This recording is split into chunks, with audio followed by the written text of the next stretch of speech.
Hello and welcome to the Dacia Duster Explorers YouTube channel. My name's Adam and I'm one of the Dacia Duster Explorers. In these videos you'll see myself and other explorers driving green lanes, commonly known as the hobby of green laning. Some of these lanes can be easy, some can be incredibly difficult if not dangerous, but all offer a beautiful feeling of escapism.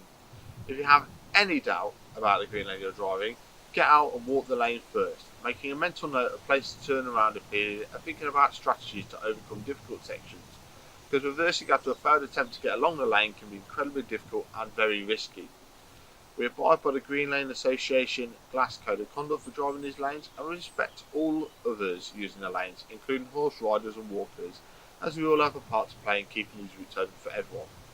If you're thinking of green laning yourself, please consider joining the Green Lane Association to help fight to keep these lanes open and to help you understand more about this hobby. They also have a Trailwise 2 website which will significantly aid in your planning.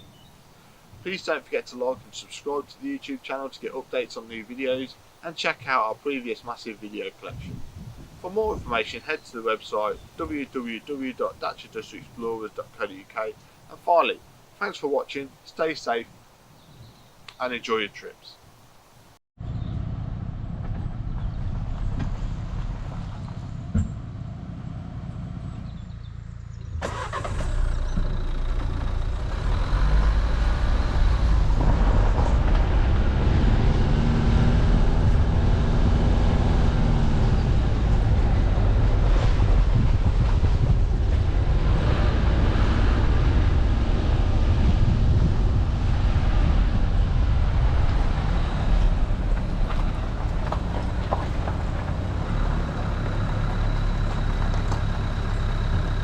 But one's obviously escaped.